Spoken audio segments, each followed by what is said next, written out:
is underway while we wait for a ban to be in place, such as instructing retailers to put vapes behind cover and tackling advertising? Minister.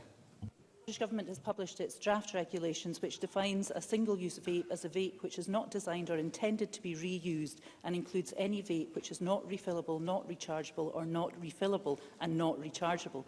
This is to support any future design changes to these devices.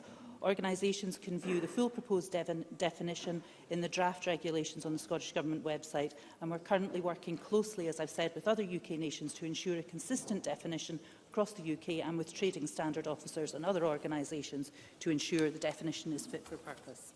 Question number 7, Colin Smith. Thank you, Presiding Officer. To ask the Scottish Government when it last discussed NHS Dumfries and Galloway's funding deficit with the NHS Board. Cabinet Secretary Neil Gray. Thank you, Presiding Officer. Over £500 million increased investment is provided for frontline NHS boards in the 24-25 budget, a real terms uplift and taking total funding to £13.2 billion. Despite our significant investment, the system is under extreme pressure as a result of the ongoing impacts of COVID, Brexit, inflation, the cost crisis and UK Government spending decisions. The Scottish Government's Financial Delivery Unit is in ongoing contact with all boards to address the financial challenge. This includes scrutiny and challenge of financial plans and agreeing actions to support recurring savings and financial sustainability. The FDU last met with NHS Dumfries and Galloway on the 4th of March. Colin Smith.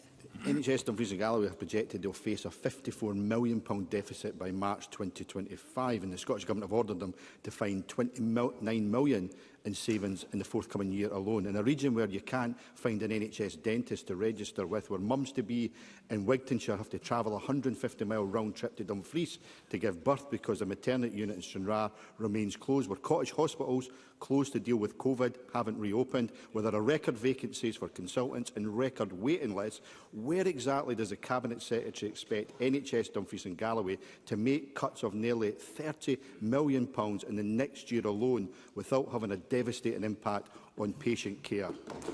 Cabinet Secretary. Thank you very much, Presiding Officer. I thank Colin Smith for his question and his interest in this area. Despite our significant investment that I have already outlined, all NHS boards, like other public services, are under unprecedented pressure as a result of inflation, a result of yesterday's budget, quite frankly.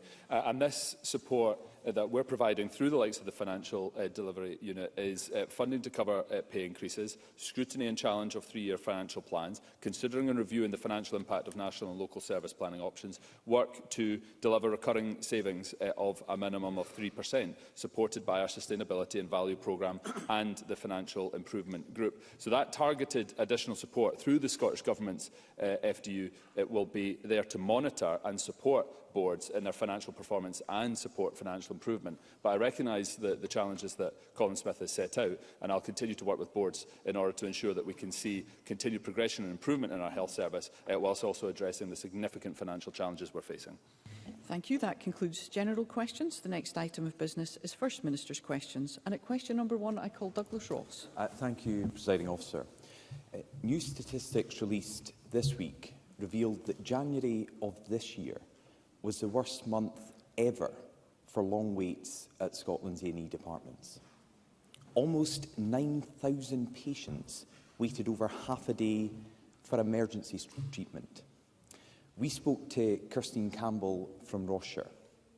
She spent over 7 hours in a waiting room at the Queen Elizabeth University Hospital after experiencing symptoms of a heart attack or blood clot during a visit to Clydebank. To alleviate the pain she was in, Kirstine had to lie on the floor. She told me surrounded by vomit and other bodily fluids because there was no bed available. So what does Humza Yousaf have to say to Kirstine, and how is he going to fix this problem? First Minister.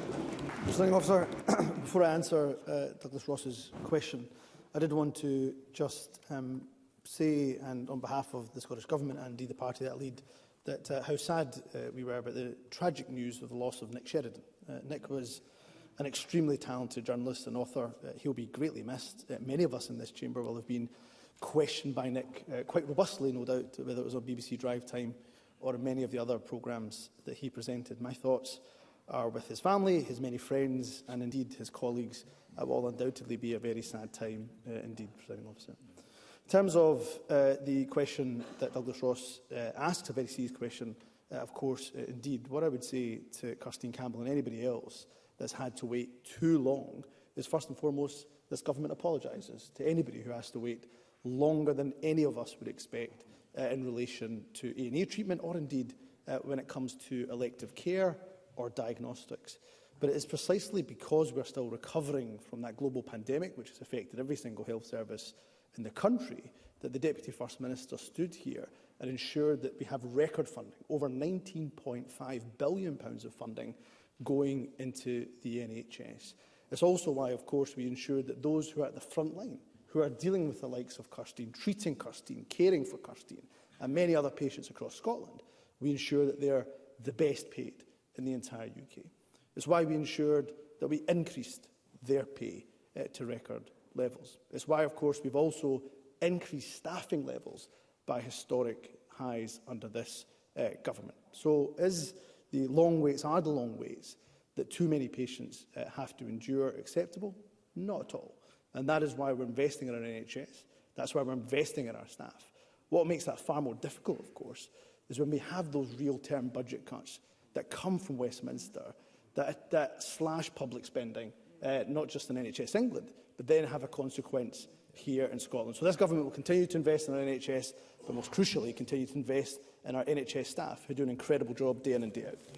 Douglas Ross.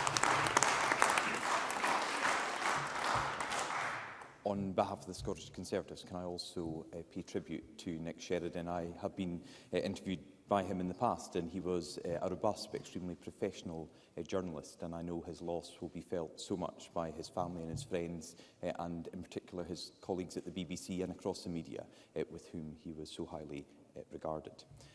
But I listened carefully to the First Minister's answer there, and the example I gave about Kirstine and A&E departments in question 1 is replicated across our NHS. This week, we also learned that patients are nearly 30 times more likely to be waiting over 2 years for treatment in Scotland's NHS than they would be south of the border. There are more than 8,000 patients waiting over 2 years for treatment in Scotland's NHS.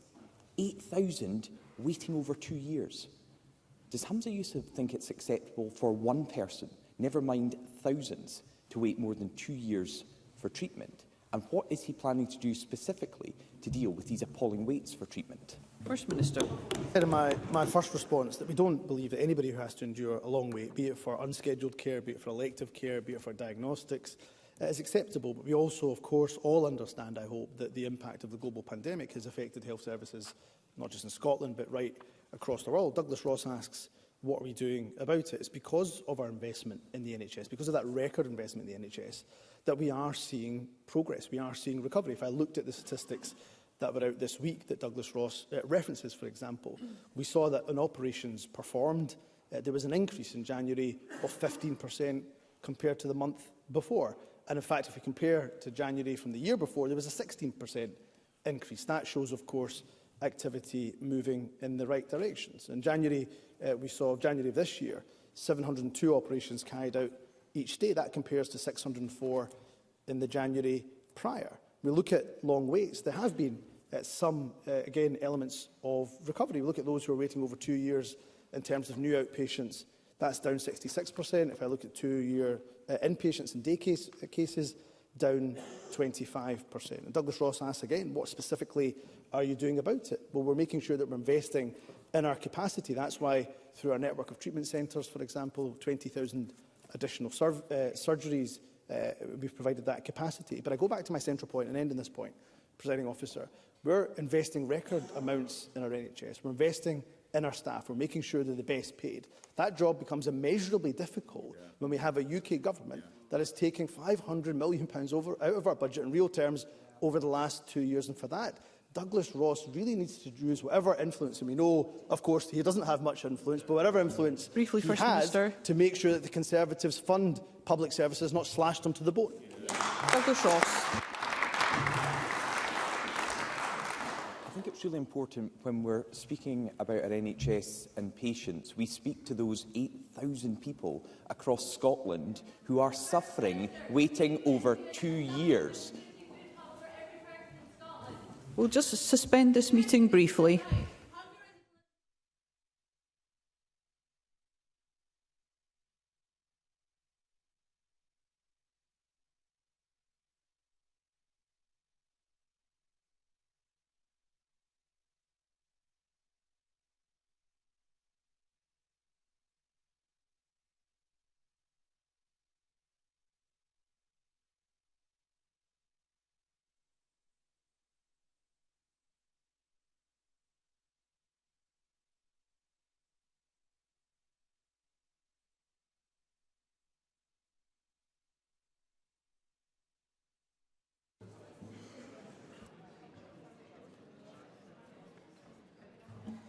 Thank you, colleagues. We will resume our business, and I go to Douglas Ross. Thank you, Presiding Officer. I was saying to the 8,000 people in Scotland waiting more than 2 years for treatment, they want to hear more from Scotland's First Minister about how he is going to deal with this. And unsurprisingly, Humza Yousaf is still blaming COVID, but the crisis in Scotland's NHS has continued to get worse since the pandemic. Since Humza Yousaf became First Minister, more than 500,000 days have been lost due to delayed discharge. That means over the last 12 months, 500,000 hospital beds that could have been available for other patients. Now, the SNP promised. They promised to eradicate delayed discharge 8 years ago. If they'd done that, as they promised, well, I think the First Minister just said that's stupid. It was a promise. It was a promise. It was a promise from the SNP government. Colleagues, let's conduct our business in an orderly fashion. We're disagreeing with something, so I'll be interested to know, is the First Minister disagreeing that it was a promise to eradicate completely delayed discharge 8 years ago? Because if they had done that, waiting times would have been lower for emergency care, for ambulances and for emergency treatment. So can I ask Humza Yousaf, how costly has that failure to eradicate delayed discharge been to patients waiting in Scotland's NHS? First Minister. First of all, Presiding Officer, Douglas Ross really should withdraw and retract his comment. I didn't say anything, in fact. Well, Douglas Ross, I didn't say anything that actually. Colleagues, First Minister, if I might just ask you to take a seat. It's exceptionally important that we conduct our business in an orderly fashion. The way that we can best do that, is not to shout and point at one another. It's to ensure that when the person who's been called to speak, they have an opportunity to do that, and that we listen respectfully. First Minister. Yes, and that's right, Presiding Officer. I mean, Douglas Ross, clearly, having been left hung out to dry by his own colleagues, is desperate to simply just make up what is being said or not being said. And what I would say, Presiding Officer, in terms of when it comes to the NHS here in Scotland, I'm very proud of the fact that the actions that we have taken means that Scotland remains the only country in the UK where we've not lost a single day to NHS strike action anywhere in the UK. And when it comes to social care, which Douglas Ross is absolutely right to point to, Brexit, of course, has been a complete and utter disaster for social care recruitment. And not only that, the recent changes to migration and the migration rules have been described as absolutely devastating by those who work in social care, Presiding Officer.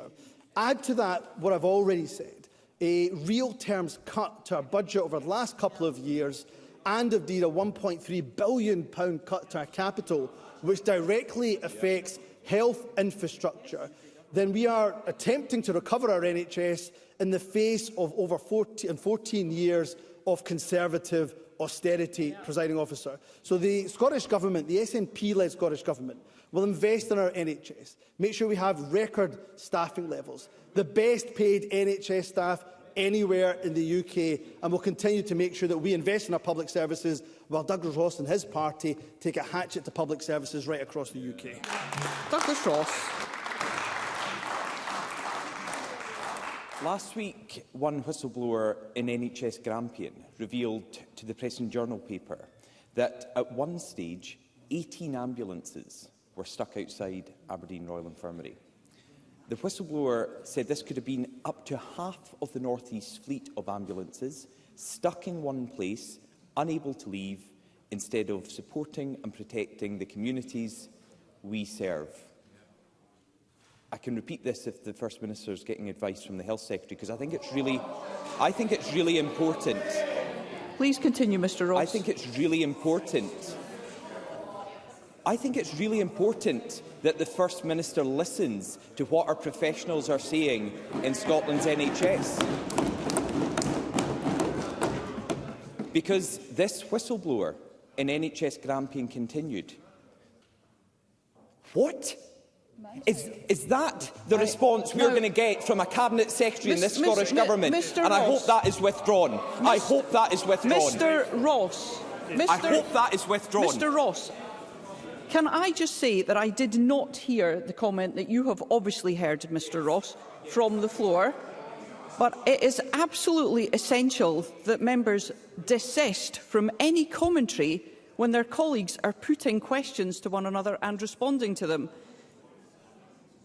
We are not going to continue in this vein. I would be grateful if members would remind themselves of standing orders and the need to treat one another with courtesy and respect. Mr. Ross.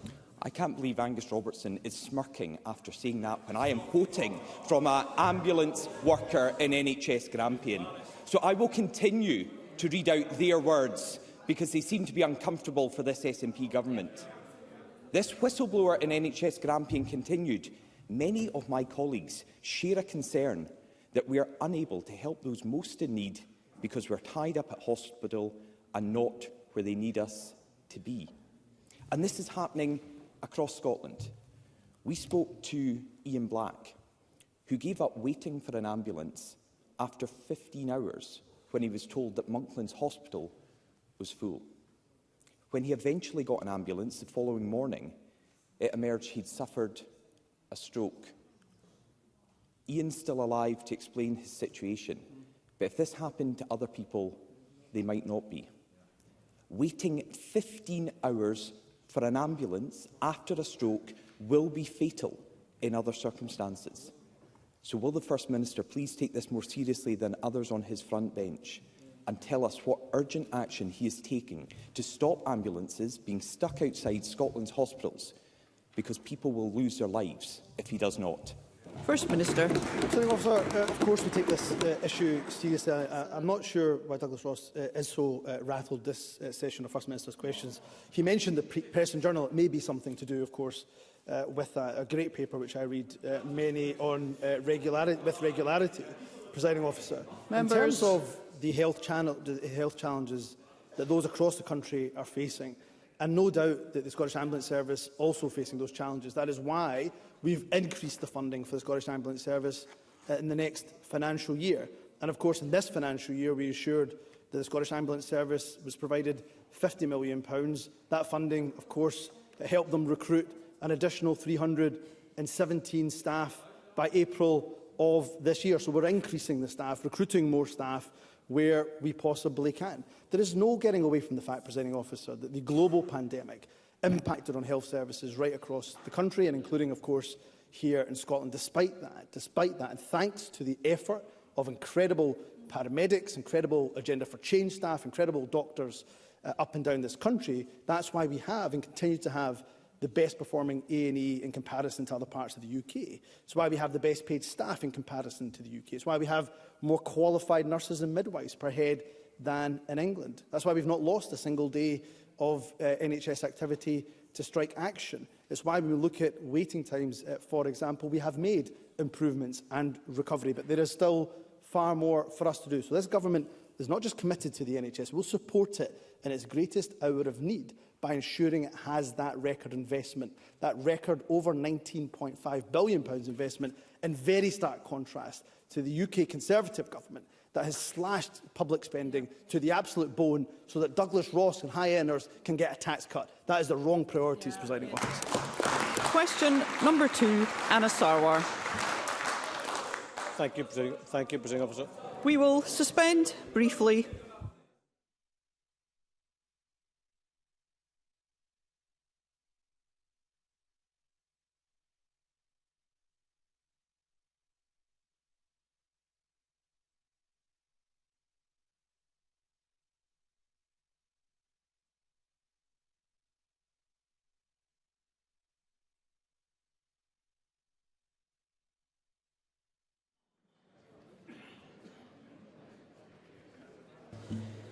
We'll resume once more, and at question number 2, I call Anna Sarwar.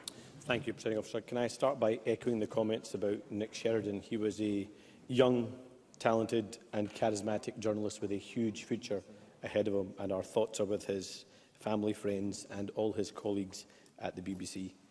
Presiding Officer, when we're discussing issues of life and death in our NHS, I think, frankly, patients across Scotland deserve better than what they've seen in the last 20 minutes here at First Minister's Questions.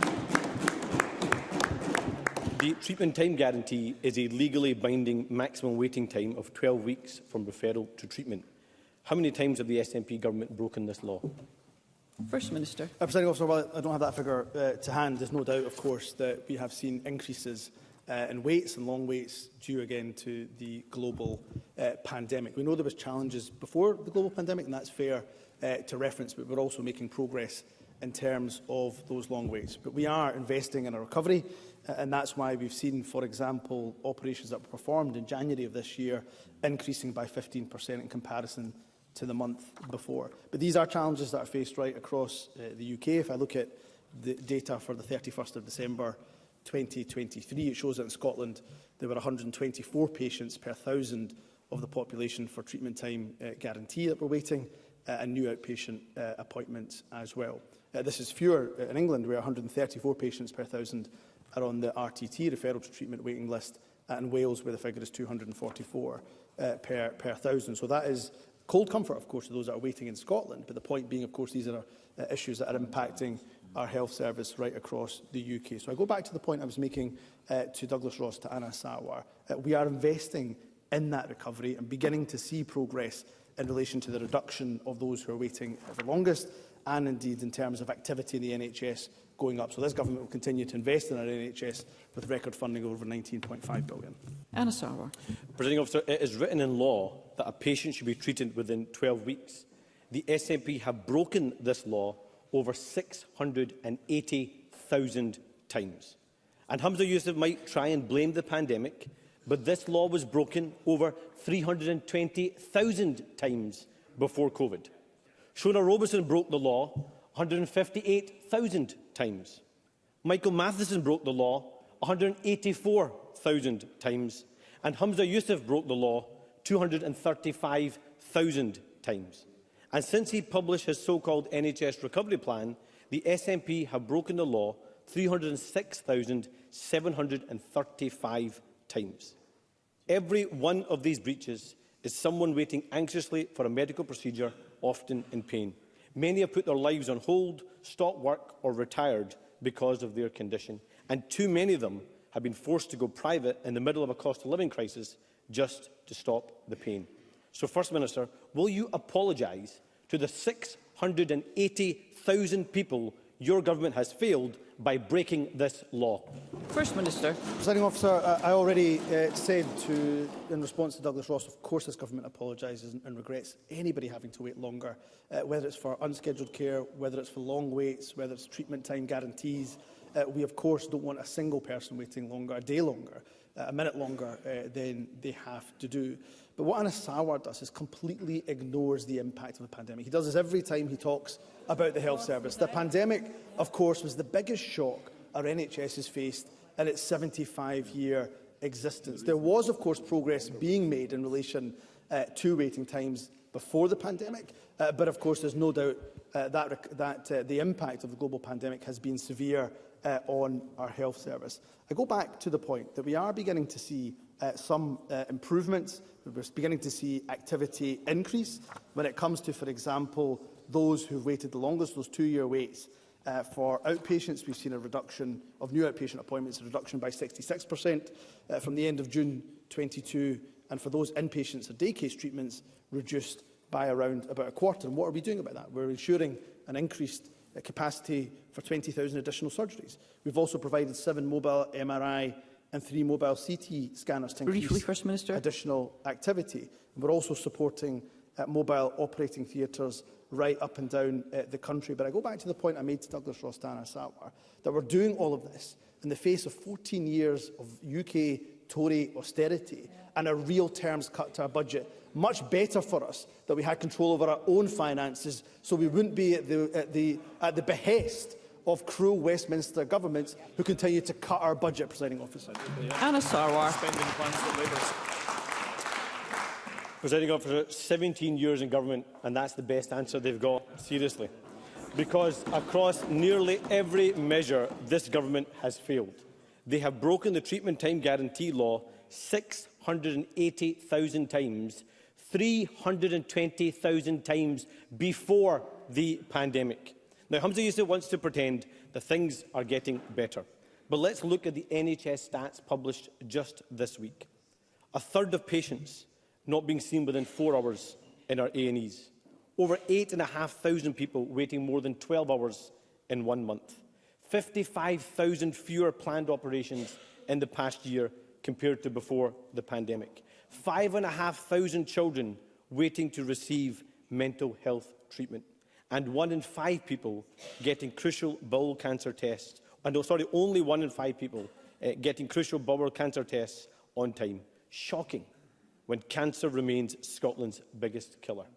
So, First Minister, do you accept that waiting time standards exist for a reason, that every time they are missed, it puts lives at risk, and that your government's incompetence is destroying the NHS and failing staff and patients? First Minister. It is, of course. We will suspend once more.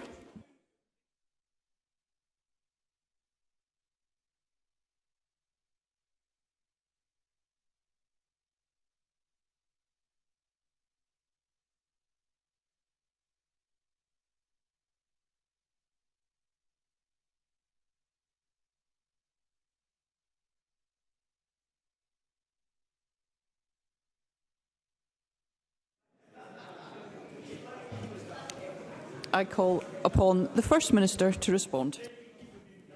Presiding Officer, let me go back to, of course, the fact of the matter that the global pandemic has undoubtedly caused real challenges for health services right across the UK, including in Labour-run Wales and Conservative-run England, and, of course, where we are in charge here of the NHS in Scotland. But statistics this week have also, of course, shown the outcome of that record investment that we made in the NHS, i.e. headcount of the NHS is at record high levels. And also, of course, that we have made improvements in CAMS as well. That was referenced by Anna Sarwar. Still improvements to be made, still work to be done. But we continue to see sustained improvements in CAMS weights. National performance against the 18-week CAMS standard, the 4th highest since records began, the highest achieved since quarter ending March 2016. We've also seen increases in CAMS staffing as well. But I end on the point that I made to Anna Sarwar and indeed to Douglas Ross a moment ago.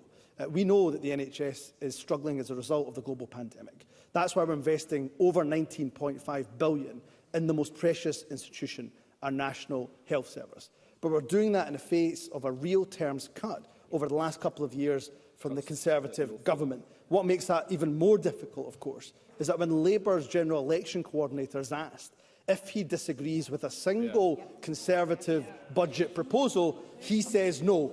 They have the same spending plans as the Conservatives. So whether it's Labour austerity or Conservative austerity, Presiding Officer, Westminster austerity is going to continue to undoubtedly impact and damage our public services. And in the face of that, this government makes no apologies for record investment in our NHS.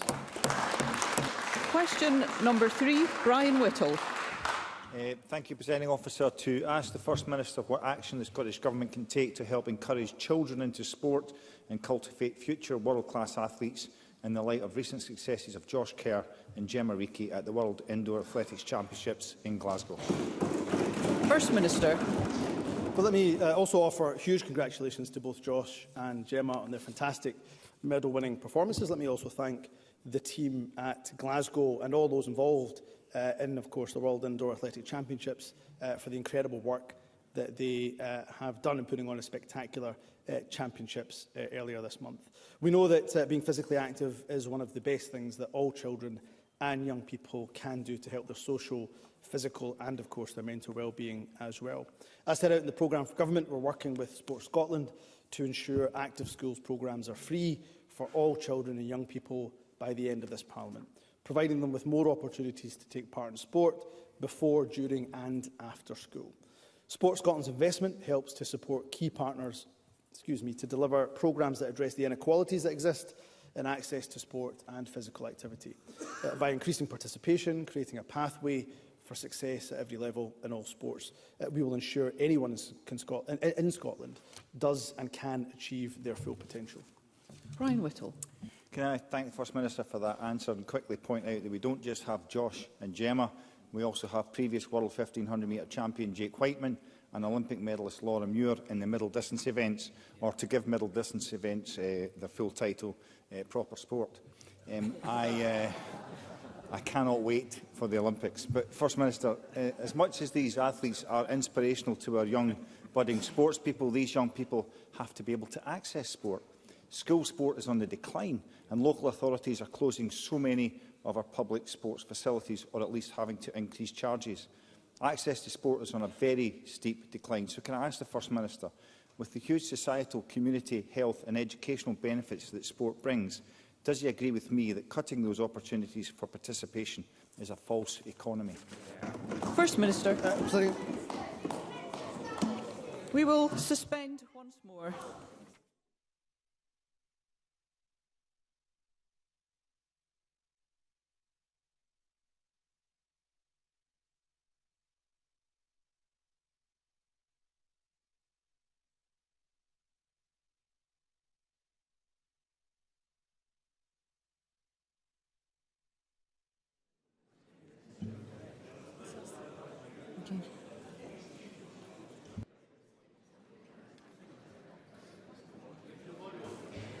We will resume once more, and I call Brian Whittle.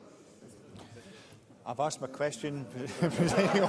I'll do it again if you like. Smashing. That being the case, I call the First Minister.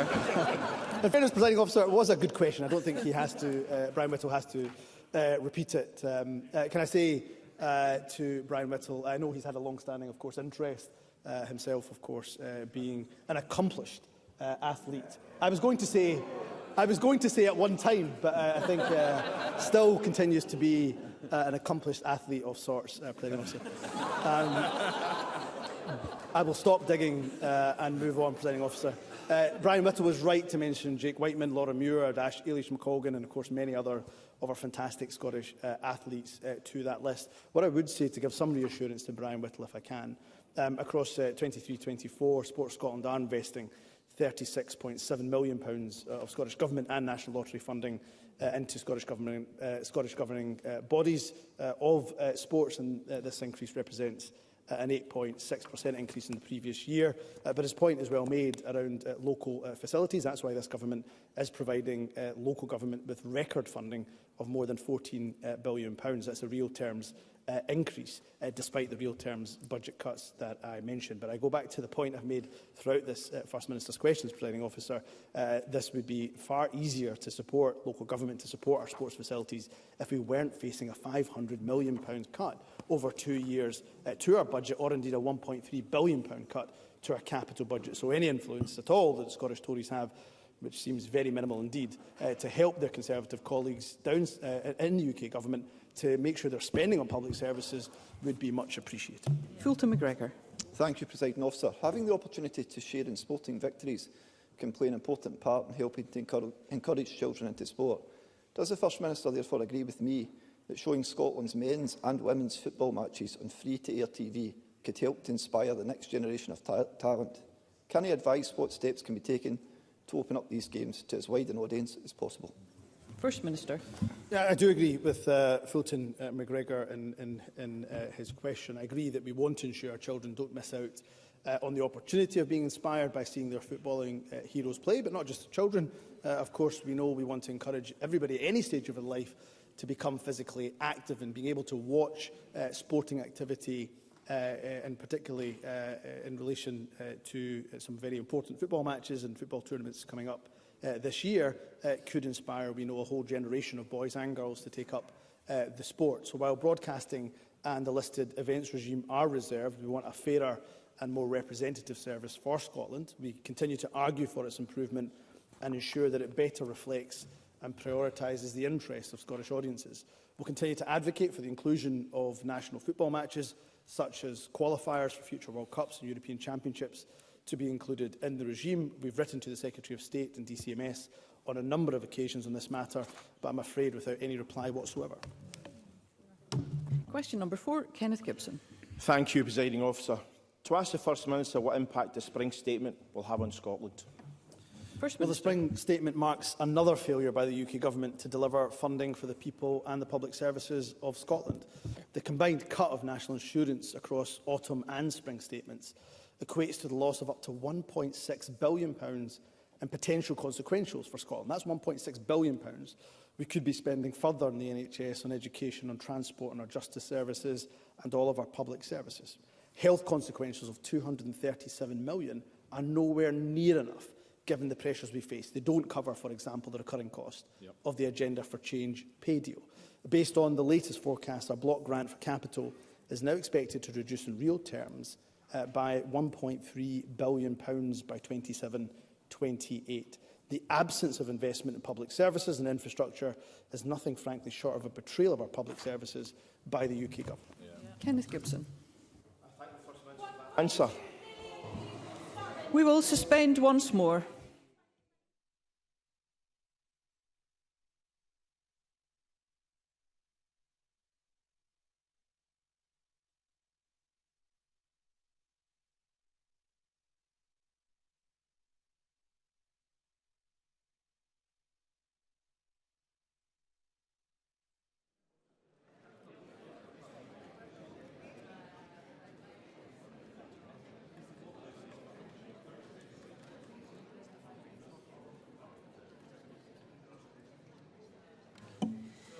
It is extremely regrettable that the opportunity of elected representatives to put questions to the First Minister is being disrupted today. And I'd just like to assure members, well, members will be aware of the steps that Parliament has required to take as a result of previous disruptions, but we'll certainly review today's events. Because it is extremely, it's absolutely essential in a democracy that members have this opportunity to put questions to the First Minister. And I call Kenneth Gibson. Thank you, Presiding Officer, and I thank the First Minister for his answer. The toxic Tory legacy of Boris Johnson, Liz Truss and Rishi Sunak is that, for the first time, per capita incomes at the end of this UK Parliament will be lower than at the beginning. Does the First Minister agree with the Scottish Chambers of Commerce that the overriding impression is that the Chancellor's long-term plan to address our economic stagnation has been left for another day? Will citizens advise Scotland that there was a complete absence of the kind of support those on lower incomes need?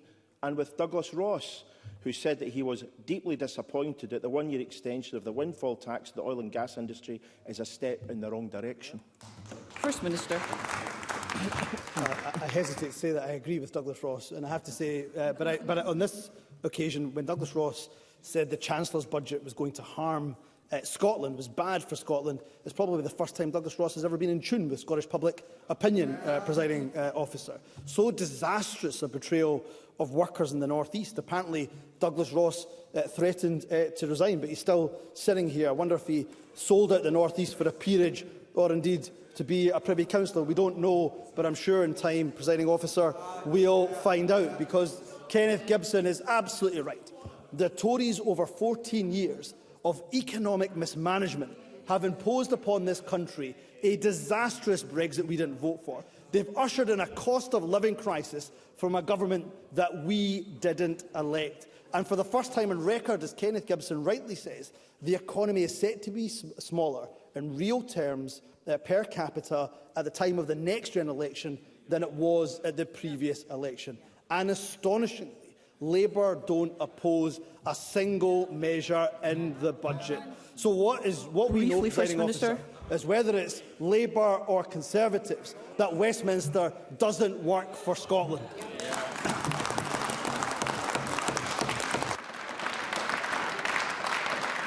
We'll suspend briefly.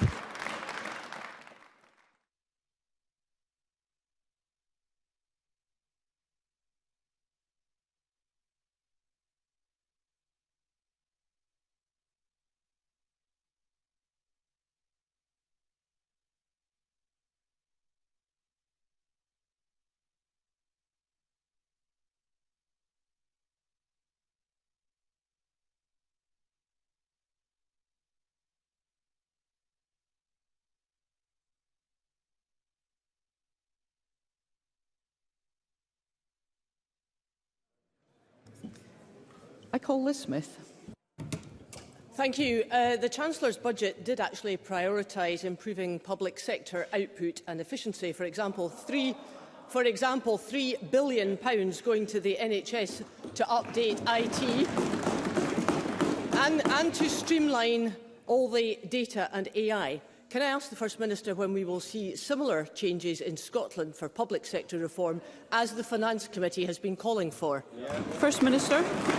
I mean, brave is one word for Liz Smith's intervention, Presiding Officer, because, of course, we won't see a single penny of that investment this year or indeed the next financial year. They've kicked that investment into the long grass, where, of course, her party will be out of power, and quite rightly so, Presiding Officer. When it comes to the priorities of the Conservative UK government, what they've prioritised is a tax cut for Liz Smith, a tax cut for higher earners to the tune of £1,500, while at the same time slashing public spending to the bone. That's the priority of the Conservative Party. Apparently, it's the priority of the Labour Party, who don't oppose a single measure in the Conservatives' budget. Is it any wonder, Presiding Officer, that people in Scotland know that Westminster doesn't work for Scotland and only the SNP will stand up for this country? Question number 5, Sharon Dowie. Thank you, Presiding Officer. To ask the First Minister what action the Scottish Government is taking to promote community deer management on publicly owned land. First Minister. Through a pioneering pilot project, Nature Scot have been supporting community deer stalking at Craigmeggy National Nature Reserve.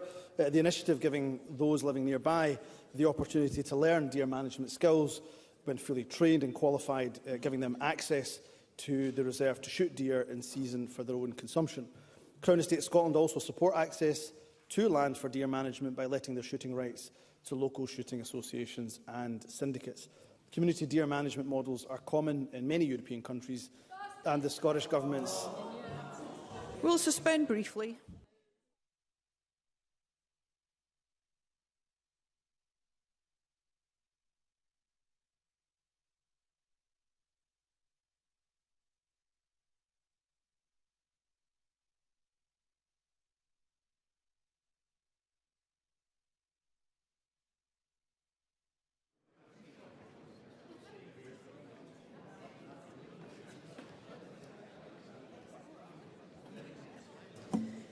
Thank you. We can resume. I call the First Minister. Of course, these constant interruptions are deeply frustrating, I know, but of course the issues of food security and poverty are very, very important to the government that I lead, and it's up to protesters to decide where they protest. But I would say to them gently, I think they're protesting at the wrong Parliament, because of course it is Westminster First Minister, austerity. I would be grateful if you could address Sharon Dowie's question. In terms of the issues at hand, Presiding Officer, I won't repeat the full answer, but I will say that community deer management models are common in many European countries, and the Scottish Government Deer Board, which met on Monday, discussed the findings from Craigmeggy.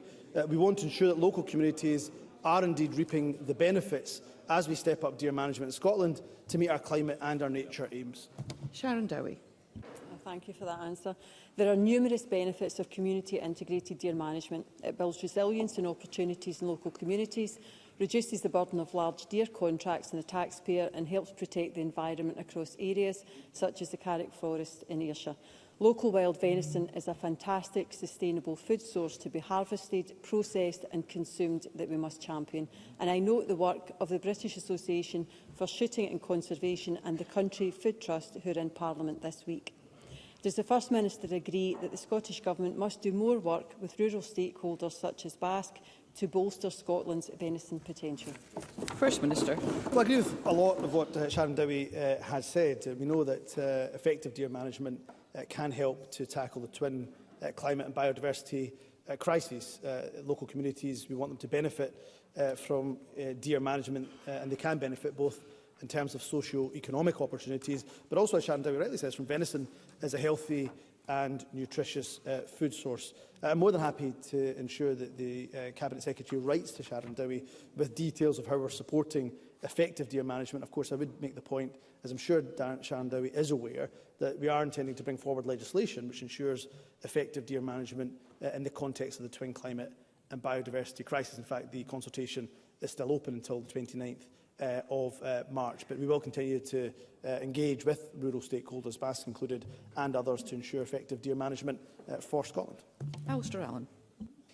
Can the First Minister say whether the Scottish Government will give consideration to replicating pilots like the one undertaken at Craigmiggy on areas of publicly owned land in the Crofton counties to allow crofters to, subject to the proper training, take in-season deer for their own consumption or potentially selling on, thereby incentivising their participation in this vital strand of nature restoration? First Minister. It is certainly worthy of consideration. I think it's important that local communities right across Scotland are able to benefit from deer management through, as I've said, both socio-economic opportunities, but also from the fact that venison is a healthy and nutritious food source. Given the success of the Craigmiggy pilot project, I'm keen that we support more community-led deer management schemes. I know that the Minister of Green Skills, Circular Economy and Biodiversity is looking at what more can be done to establish more schemes, and would be happy to discuss this in more detail with the member. Question number 6, Rona Mackay. Thank you, Presiding Officer. To ask the First Minister, in light of International Women's Day on the 8th of March, what steps the Scottish Government is taking to tackle gender-based violence? First Minister. Over the past week, there has rightly been a sharp focus on the violence women and girls face, predominantly at the hands of men.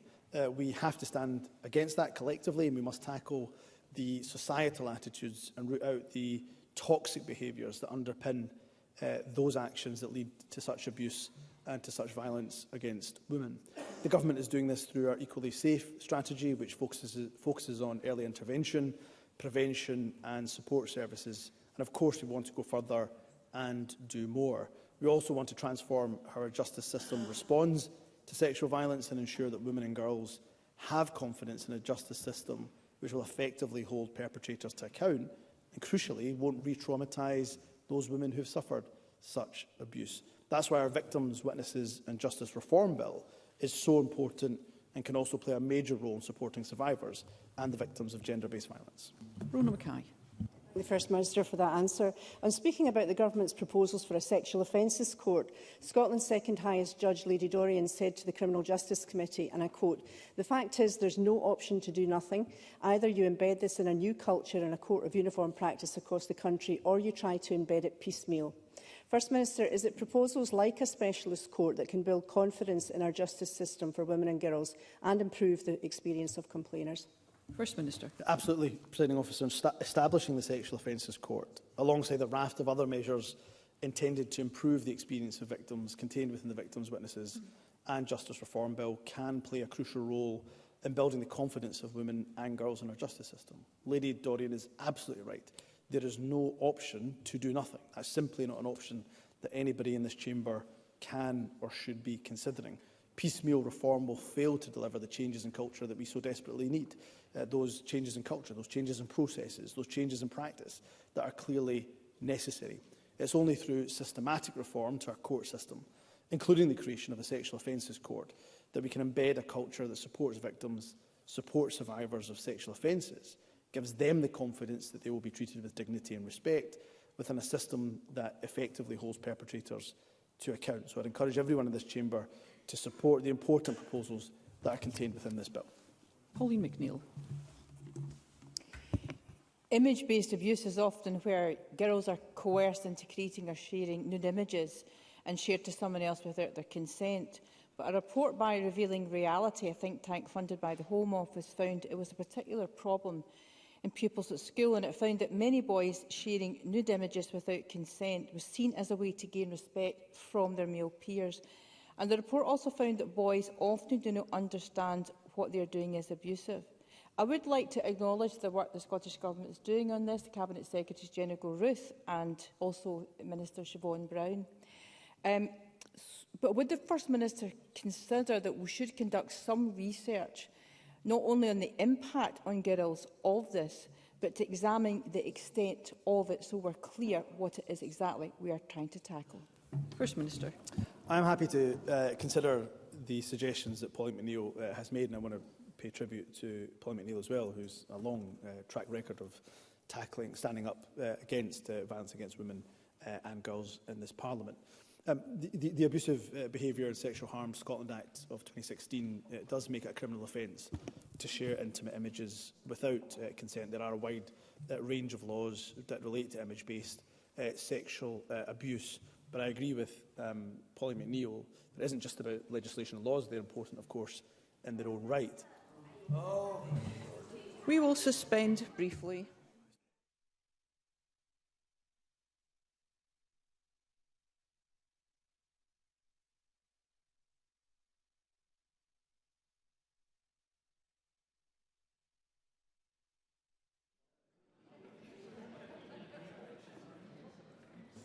First Minister.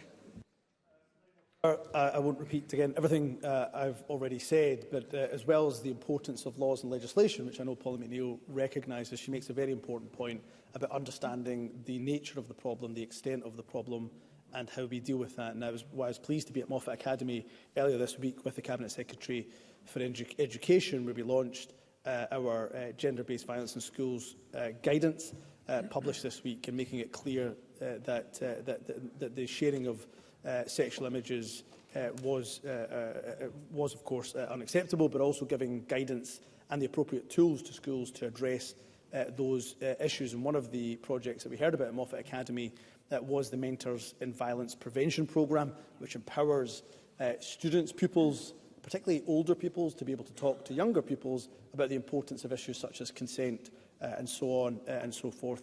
And I'll continue to do the work that I am leading in relation to positive masculinity, so that we can have and collectively work with young boys, work with young men to eradicate those toxic behaviours we see that are far too prevalent in our society. But I look forward to continuing to working with Pauline McNeill and those across the chamber as we work together to tackle gender-based violence. Question number 7, Colin Smith. Thank you, President Officer. To ask the First Minister what action the Scottish Government has taken to reduce waiting times for children referred for a neurodevelopmental assessment. First Minister. Well, we know there is increasing demand for neurodevelopmental support and assessments. We do expect that children should receive appropriate support as soon as possible. In 2021, we published a national neurodevelopmental specification. It aims to improve the quality of care for children, for young people and their families.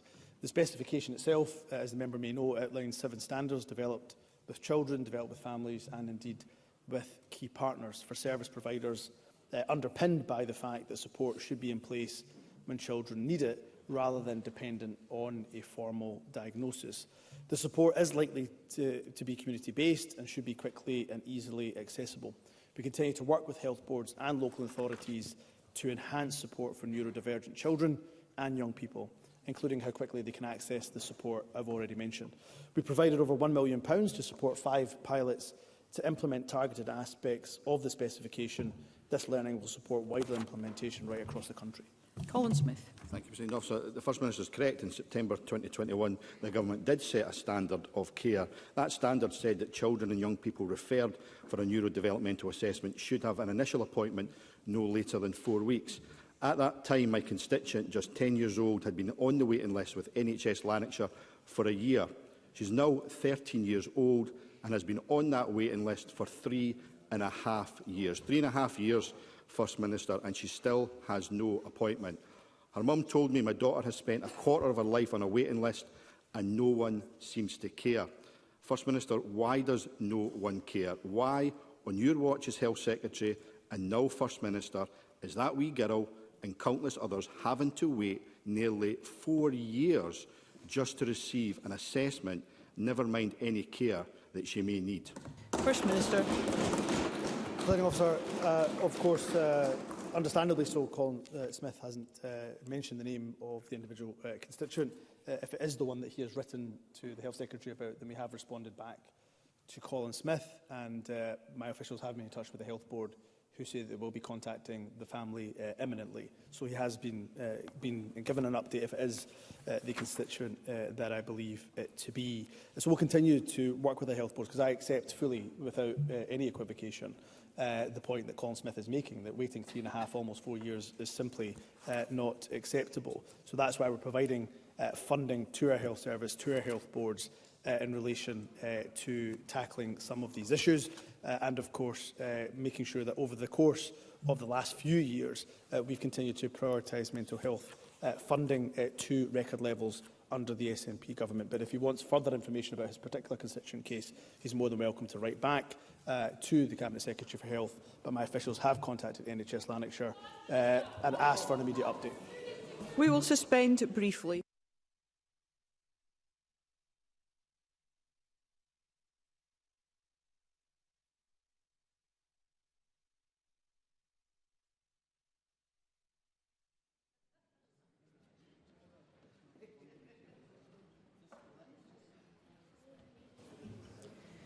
First Minister.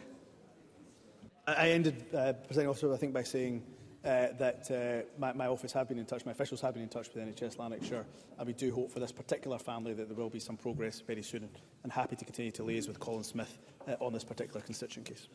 Karen Adam. Thank you, Presiding Officer. Diagnosis is an important step on the journey when seeking support for the diverse range of conditions that fall under the umbrella of neurodivergence, but many other steps do come after. Can the First Minister provide any further information regarding the steps the Scottish Government has taken to champion the rights of neurodivergent people? First Minister. The Scottish Government is committed to championing the rights of neurodivergent people. I'm very grateful to Karen Adam for raising this issue. Again, she has a track record of raising such issues in this chamber. And we are currently consulting on proposed Learning Disabilities, Autism and Neurodivergence Bill, which will aim to ensure that the rights of neurodivergent people, including autistic people, people with learning disabilities, are respected, are protected and, crucially, are championed. Karen Adams will be aware, of course, of the consultation, which runs to the 21st of April of this year. Additionally, the Scottish Government and COSLA, supported by Inspiring Scotland, have partnered with people who have experience and stakeholders to establish a new leadership and engagement framework that puts people's voices and experiences firmly at its heart. Rachel Hamilton.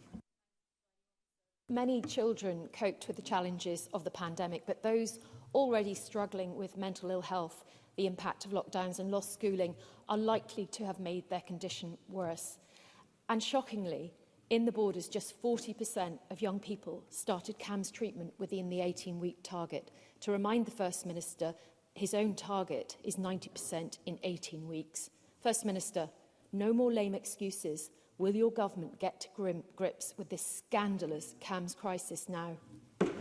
First Minister. Again, there's no doubt, of course, about the impact of the pandemic, not just in relation to young people's mental health, as Rachel Hamilton rightly points out, but of course in relation to the demand on our health services. And that's why I referenced in an earlier answer the latest statistics that have come out in relation to CAMHS, which of course show that there's room continued for improvement, but we are seeing a recovery in our CAMHS services, and of course continues to show that under this government there is significant investment in CAMHS, but also in staffing of CAMHS. But we also, of course, are ensuring that there's investment not just in CAMHS, which is crucial and is vital, but also in those pre-crisis interventions as well. And that's why we're providing local authorities with £15 million per annum to fund community-based mental health support for children, young people and their families. And from local authority reports, in the first half of 2023, more than 58,000 children, young people and their families access community-based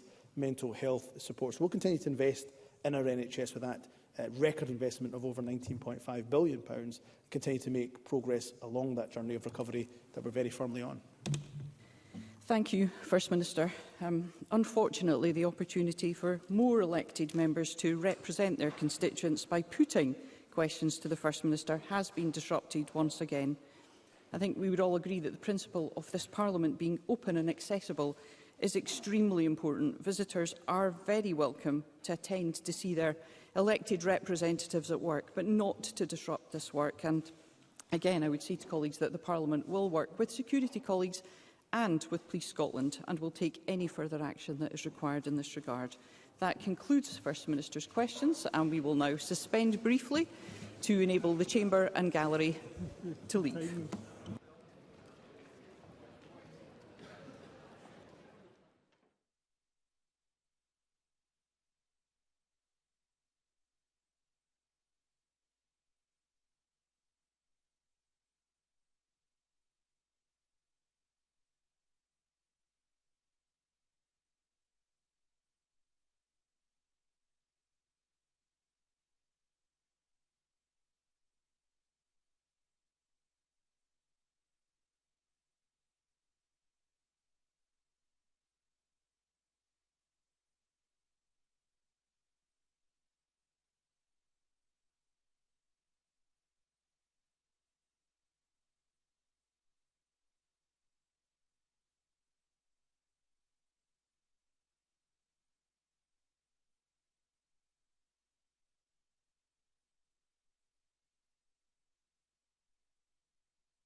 Thank you. Could I please ask the members of the public who have been visiting our proceedings this lunchtime to please leave the gallery quietly and quickly, because we are about to continue our business and I would appreciate your cooperation. Thank you very much indeed.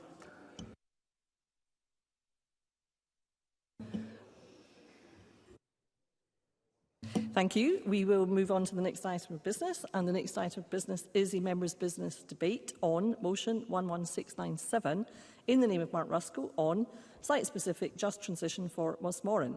This debate will be concluded without any questions being put, and I would ask those members who would wish to speak in the debate, please press the request to speak button, and I call on Mark Ruskell to open the debate. Up to 7 minutes, please. Thank you very much, Deputy Presiding Officer, and can I thank members that have signed the motion and are joining me in the Chamber today to debate the future of Mossmoran petrochemical site. Now, this is an issue that I've been working on since being re-elected to Parliament in 2016, initially focusing on the noise pollution caused by flaring affecting neighbouring communities, then moving on to the health and safety risks experienced by workers, and finally now I'm working on the prospect of delivering a just transition for the site. And I also welcome the work of other members on this issue as well, including yourself, Deputy Presiding Officer, in your role as constituency MSP. The latest research into North Sea oil and gas commissioned by the Scottish Government shows a rapidly declining basin. This decline in fossil fuel reserves is irrefutable, and our choice now is whether we accept a slow withering of skills and expertise, or we grasp the opportunity to safeguard workers' jobs and maximise the growth of employment opportunities in both renewables and industrial decarbonisation. Now, as UN Secretary-General Antonio Guterres stated, we need climate action on all fronts, everything, everywhere, all at once. We don't have the luxury of focusing on just one region or just one industrial site. Workers across Scotland, including at Mossmoran, deserve the assurance that their jobs too will be safeguarded in our transition to net